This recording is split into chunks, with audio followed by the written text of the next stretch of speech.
Bonjour. En ce mercredi 3 février 2022, nous allons méditer ensemble l'évangile de Jésus-Christ selon Saint Marc, chapitre 6, du verset 7 à 13. Le Seigneur soit avec vous. Évangile de Jésus-Christ selon Saint Marc. Gloire à toi, Seigneur. Alléluia, Alléluia, Alléluia. Gloire à toi, ô Seigneur. En ce temps-là, Jésus appela les 12. Alors il commença à les envoyer en mission deux par deux. Il leur donnait l'autorité sur les esprits impurs et il leur prescrivit de ne rien prendre pour la route, mais seulement un bâton, pas de pain, pas de sac, pas de pièces de monnaie dans leur ceinture. Mettez des sandales, ne prenez pas de tunique et de rechange. Il leur disait encore: quand vous avez trouvé l'hospitalité dans une maison, restez-y jusqu'à votre départ. Si dans une localité on refuse de vous accueillir et de vous écouter, partez et secouez la poussière de vos pieds. Ce sera pour vous un témoignage. Ils partirent et proclamèrent qu'il fallait se convertir. Ils expulsaient beaucoup de démons, faisaient des onctions d'huile à de nombreux malades et les guérissaient. Acclamons la parole de Dieu. Louange à toi, Seigneur. Alléluia, Alléluia, Alléluia.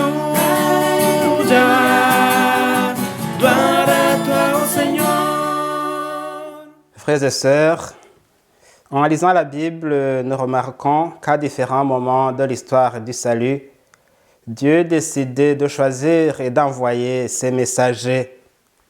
De même, au début de sa prédication en Galilée, Jésus a appelé ses disciples pour leur confier une mission précise. En effet, nous venons d'entendre comment Jésus appelle près de lui ses 12 apôtres qu'il a choisis et les envoie pour aller prêcher la bonne nouvelle du royaume. Il leur donne également le pouvoir de réaliser ce royaume en chassant les démons, en guérissant les malades et en opérant d'autres signes par lesquels Dieu passe pour donner la vie à ses enfants. Justement, Jésus-Christ lui-même a reçu de son Père la mission d'instaurer le royaume de Dieu en ce monde. Mais il n'agit pas seul. Il s'est associé ses disciples pour nous montrer qu'il a besoin de notre coopération pour que son royaume s'établisse concrètement dans notre vie et dans notre monde. C'est pourquoi il a toujours fait confiance aux humains comme les juges, les prophètes, les apôtres, les missionnaires et toutes les personnes qui s'impliquent et s'engagent activement pour la cause de l'Évangile. Grâce à la mission accomplie par toutes ces personnes, la parole de Dieu est parvenue jusqu'à nous après avoir traversé des siècles, des continents et des océans. Certes, Jésus a confié cette mission d'abord aux apôtres et à ses successeurs qu'il a choisi à envoyer. Mais actuellement, il compte sur la participation de chaque baptisé pour que son Église reste vivante chez nous, dans notre paroisse et dans notre famille. Il a donc besoin de tous les baptisés pour rendre notre communauté ecclésiale vivante. Soulignons un détail très important. Jésus a envoyé ses disciples deux par deux. Pourquoi cette façon de faire?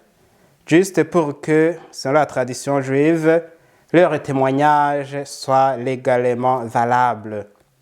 De plus, Jésus sait que la mission qu'il confie à ses disciples devient facile et agréable quand elle est partagée, car ayant des dons et des talents différents, Les missionnaires de l'Évangile qui agissent ensemble se soutiennent, s'encouragent, se complètent et se sentent plus en sécurité.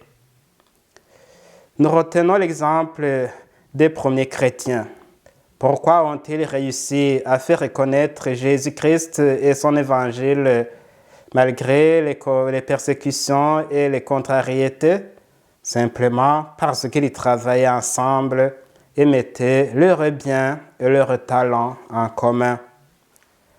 La marche synodale que l'Église universelle vit depuis le mois d'octobre 2021 nous invite à imiter la manière de faire des premiers chrétiens en redécouvrant cette joie de marcher ensemble, de collaborer, de travailler en synergie avec tous nos frères et sœurs, les baptisés de chez nous et d'ailleurs dans le monde.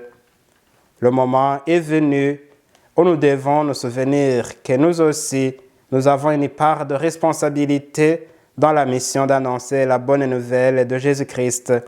Car en tant que baptisés, Jésus nous a confiés et envoyés personnellement. Nous avons donc un rôle important que nous devons jouer et qui nous revient pour que cette mission se réalise. Et nous l'accomplissons mieux si nous agissons ensemble et en même temps, en tant qu'un seul et même peuple de Dieu. Encore une fois, le Christ nous fait confiance.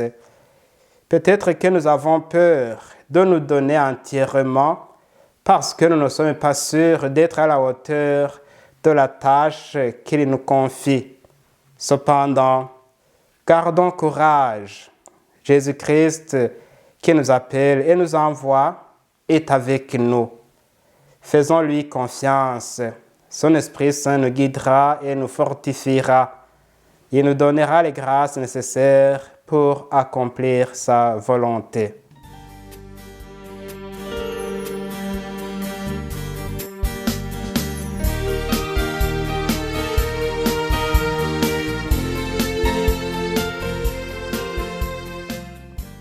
Seigneur Jésus, tu sais que la moisson est abondante et les ouvriers peu nombreux.